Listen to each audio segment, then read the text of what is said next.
All right, so my name's Trevor Davis. I'm the Chief Operating Officer for Courage Health. I've been with Courage Health for, depending on who you ask, either 16 years or 17 years or 5 years.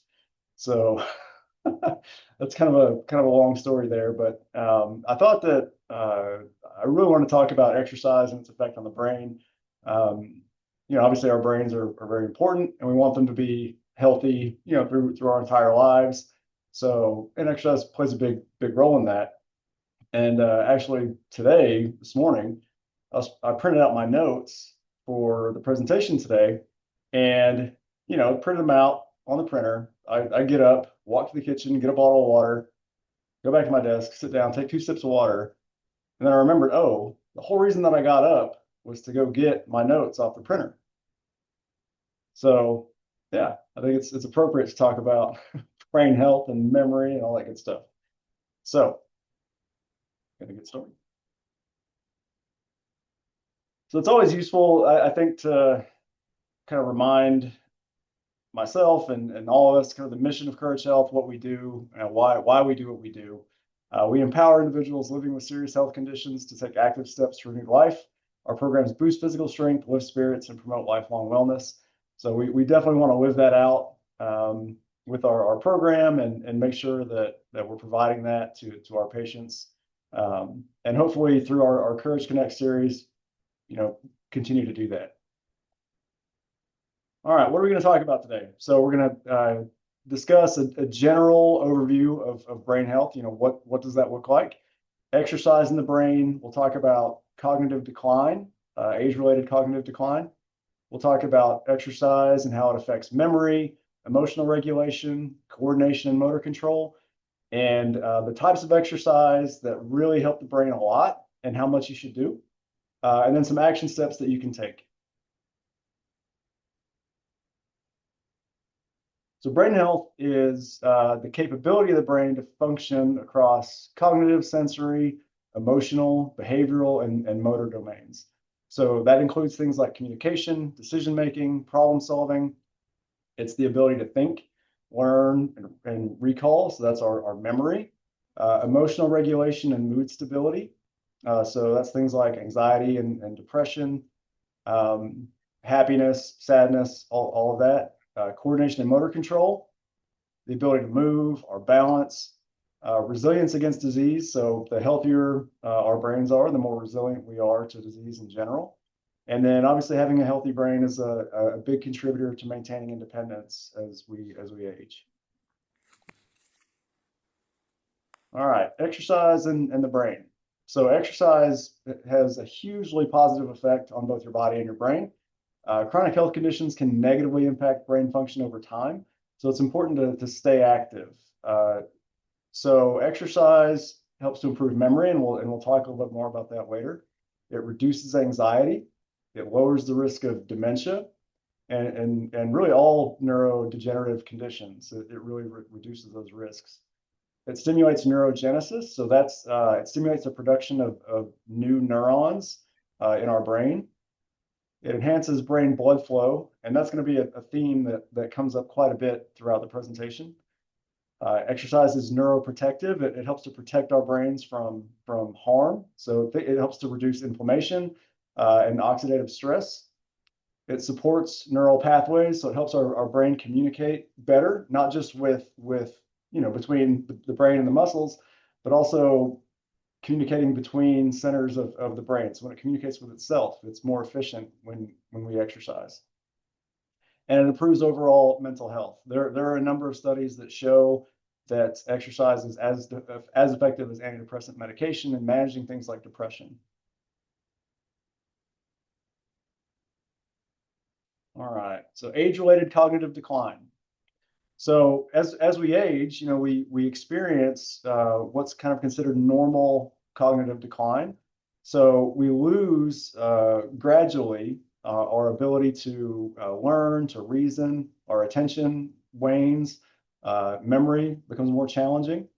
And some of the signs of that are kind of difficulty finding the right words, losing or misplacing things, forgetting appointments, or you'll feel overwhelmed by complex tasks. So, if you forget your keys often, you leave them somewhere and you forget where they are, that could be a sign of some age-related cognitive decline. But that's not necessarily a concerning sign because there are different stages. And so the first stage is no cognitive impairment. And that's where you're not really seeing significant loss in learning, reasoning, attention, or memory. And you may have those occasions where you forget somebody's name or you misplace your keys and can't remember where they are. But that's not necessarily a sign that you're developing significant cognitive decline. Subjective cognitive decline is where you're noticing some decline, but it's not enough to interfere with your daily functions. So you're still able to function normally without any assistance. Mild cognitive impairment, that's when you start to see a decline in your ability to reason, remember, use language, and make judgments. And then dementia is when you have significant trouble with activities of daily living, driving, paying bills, taking care of your living space, and caring for your body and health. Some contributors to age-related cognitive decline, things that can accelerate it: hypertension, sleep deprivation, vascular disease, diabetes, and a sedentary lifestyle. And obviously exercise helps a lot with all of those.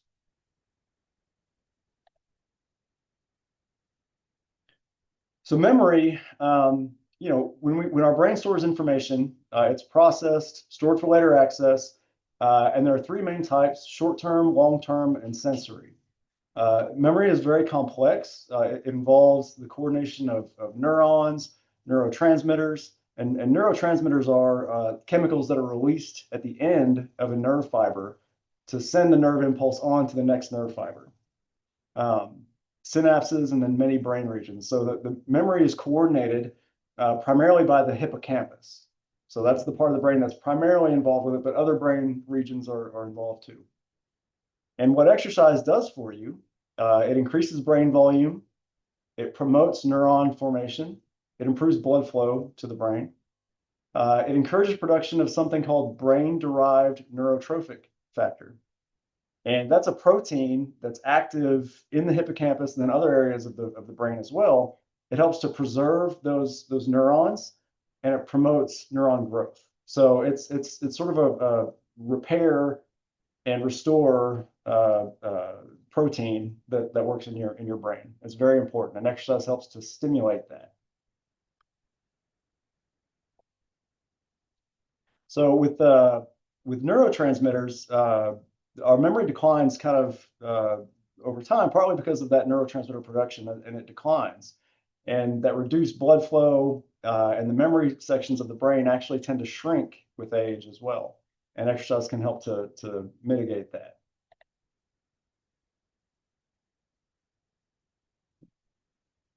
Emotional regulation is also complex. It's like everything with the brain. It's all really complicated. And it involves a lot of different brain structures. Exercise can support the brain through changes in neurochemistry, the structure of the brain, and it offers psychological benefits as well. This can reduce stress and anxiety, and it promotes a sense of well-being. So when we exercise, endorphins are released in the brain, and they're natural painkillers and they're mood enhancers. So a lot of times exercise can help people deal with chronic pain because of that endorphin release. And of course, it improves your mood too, so you feel better. Serotonin is a mood stabilizer. Exercise makes you produce more serotonin, and you're also more sensitive to it. So your brain responds better to serotonin. And this is one of the reasons why exercise helps so much with depression, because of the serotonin release and improved sensitivity to it.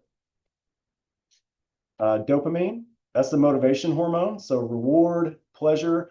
It's the reason why exercise feels so good when you're done with it, because you have a dopamine release. You've accomplished something. GABA it's a complicated name, so I'm just going to call it GABA. But increased GABA production, which is stimulated by exercise, it can reduce anxiety and help you feel calm and relaxed. And BDNF again, in addition to the memory benefits, it's also linked to improved mood.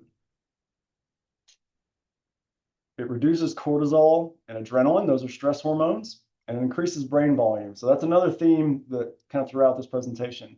Our brains get bigger when we exercise. It's definitely good news for me.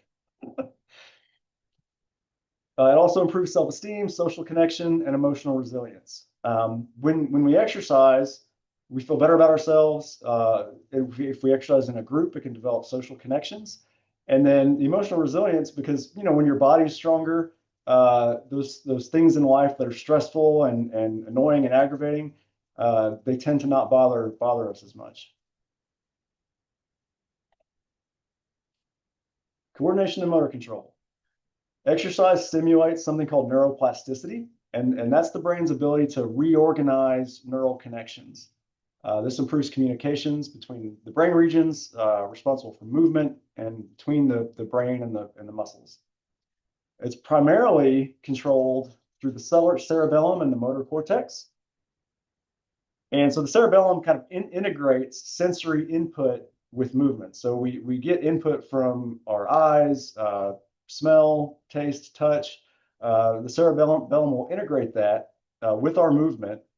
And the motor cortex sort of is the planning center for movement. So the motor cortex will make a movement plan for us, and then the cerebellum adjusts it and fine tunes it.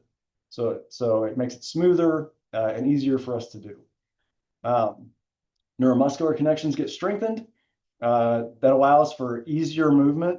When those connections are very, very strong, and movement gets easier and easier. And that's one reason, that's an adaptive response. And it's one reason why exercises get easier the more you do them. So those neuromuscular connections get stronger. So for example, you try a very complicated new exercise that's very difficult for you to do. Over the next several days and weeks, you're able to master it. And it's because of those strengthened neuromuscular connections. Proprioception, exercise improves that. It's our awareness of our bodies in space. It impacts our balance and coordination directly. So that's how we're aware of, if I bring my arm up overhead, proprioception is what allows me to be aware of where my arm is. It also increases brain volume. So bigger cerebellum, bigger motor cortex, better movement.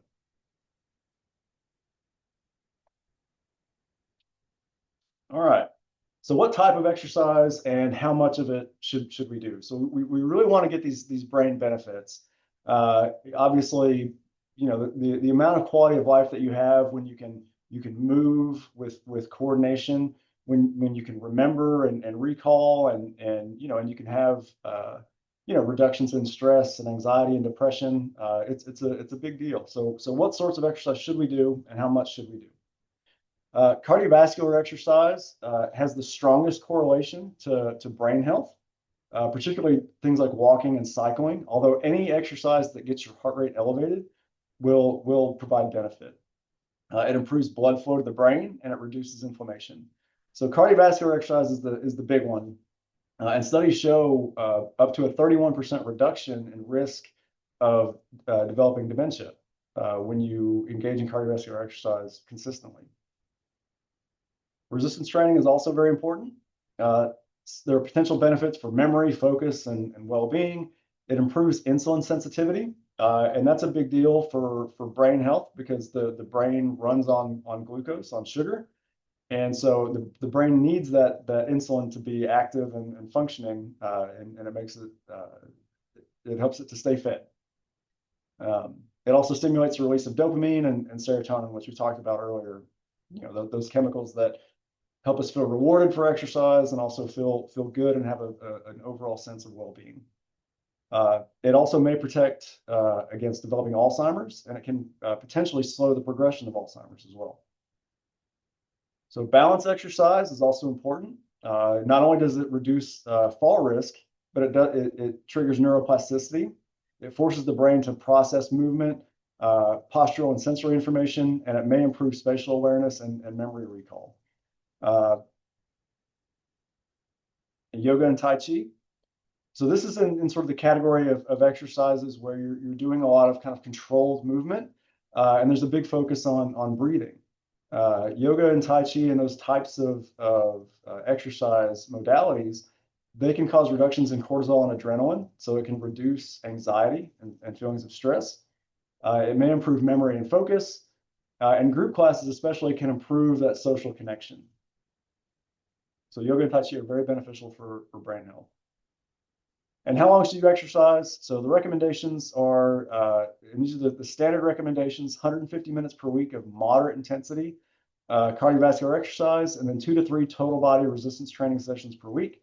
And it's usually a good idea to incorporate something like balance training in with those resistance training sessions as well.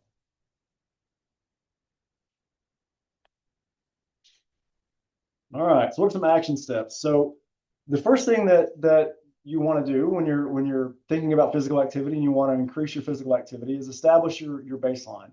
So where are you? You know, what is your level of fitness?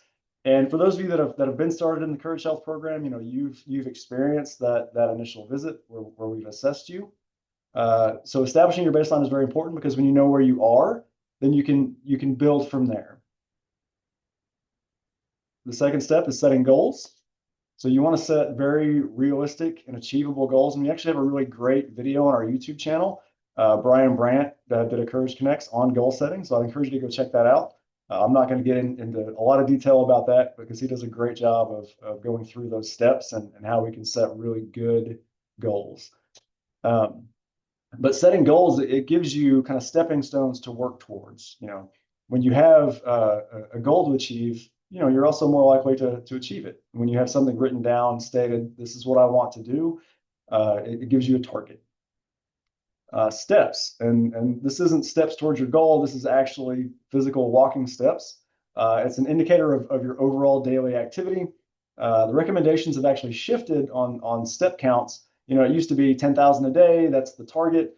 Well, now it's sort of come down, and it's recognized that there's significant benefit for step counts that are much lower than that. So between 5,000 and 9,000 per day. And actually, if you're somebody that averages a lot less than that, getting to between 5,000 to 7,000 is a really great target to shoot for. They found a lot of benefit there, and then there's even more benefit getting on up to 9,000. But that 5,000 to 9,000 number is kind of where we are right now in terms of a step count recommendation. Cardiovascular exercise, that's a big priority, like we talked about for brain health. So you want to engage in what's called zone 2 cardio, and that's 60 to 70% of your max heart rate. And I know that for some of you, you may be on a medication that keeps your heart rate lowered. And in that case, a good rule of thumb is to exercise with your cardio at a conversational pace. So a pace that allows you to carry on a conversation. And that'll be roughly around zone 2 for you. So walking and cycling are great. Anything that gets your heart rate up, so that could include recumbent bikes or water aerobics. They can also be very, very beneficial. Getting out in nature is a big deal. Stress management, positive mood, overall well-being, and then some studies demonstrate improved memory, focus, and creativity from being outdoors. So if you can find an activity that you enjoy, that's an outdoor activity, you should definitely pursue that. If it's physically active and outside, that's great. Obviously, you know, summer in Texas, that's pretty challenging sometimes. So you may have to, you know, be very careful about your outdoor activity. Make sure you do it kind of early in the morning or later in the evening when it's cooler, and make sure you stay hydrated. Find an accountability partner. Find somebody that's going to encourage you to get up when you don't feel like it, and then you can do the same for them. You know, if don't select as your accountability partner somebody who's going to say, "Oh, why don't we just sleep in today?" And then, you know, especially if you're somebody who's inclined to want to sleep in as well. So find an accountability partner that'll help keep you on track. Track your movement. So write down your activity, the things that you do every day. Keep a journal of your exercise and what you're doing. It's a great tool because it helps to keep you on track. It helps you to be able to look back on what you've done and what you've accomplished and where you started, and that can be very encouraging. Schedule your exercise. You know, if you have a very busy schedule, you have a full calendar, put exercise on there. You know, make it a priority. You know, and make it non-negotiable. You know, this is something that you have to do for your health and well-being, so schedule it. Sleep is a big deal for brain health. when you sleep, that's when your brain flushes out toxins and it repairs itself. It's necessary for learning and memory and emotional regulation, overall well-being. It's interesting, when you have a toddler, and they're throwing a fit, one of the first things you think about is, oh, that kid needs to take a nap. They need to sleep. So whenever we're feeling kind of emotionally dysregulated, maybe that's what we need too. Maybe we need some more sleep. Um, and sleep is also when your body recovers and adapts from your exercise. So it's doing double duty for you there. So you're adapting to your exercise and you're recovering from your exercise, and you're also keeping your brain healthy. Nutrition is also very important for your brain. Your brain uses 20 to 25% of your body's total energy. So things like omega-3 fatty acids, vegetables, B vitamins, vitamin D, adequate nutrition helps with neurotransmitter production, and it helps prevent dementia and age-related cognitive decline. So nutrition is very important. And last, and I think not least, is to celebrate small victories. So when you do have a really good workout, or maybe you string together a week of good workouts or a month of good workouts, make sure you celebrate that. Give yourself a pat on the back, because it's a big deal. I think we're very, very quick to be critical of ourselves whenever we miss workouts, but we never say good job whenever we go work out and do what we're supposed to do. So I think it's important to do that. So take the time to celebrate your exercise victories. And that's all I've got for today. So if you have questions, go ahead and type them into the chat. I should have said this before I got started, so they could be typed in there. I don't know if they're already in there currently, but yeah. So if there are any questions.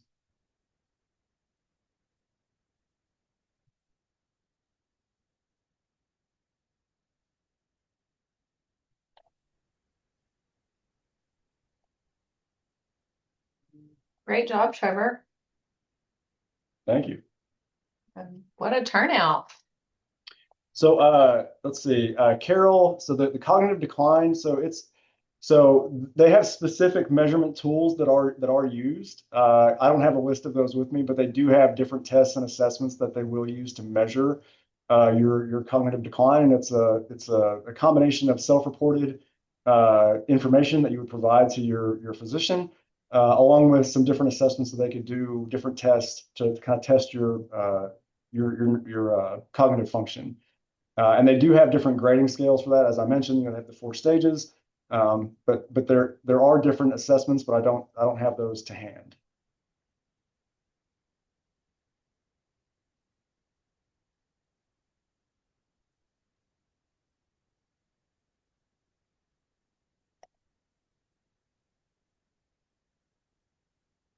Are there any other questions?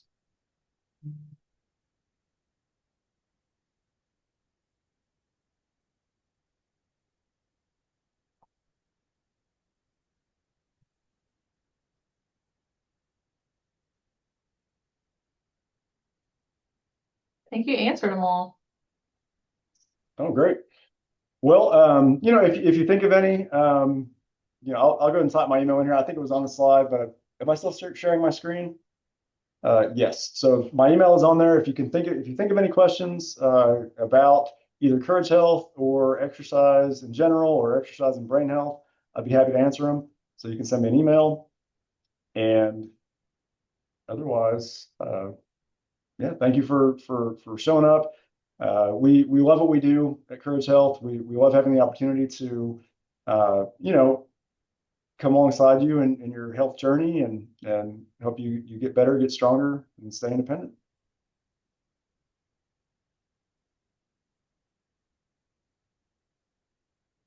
And this recording will be on our YouTube channel as well.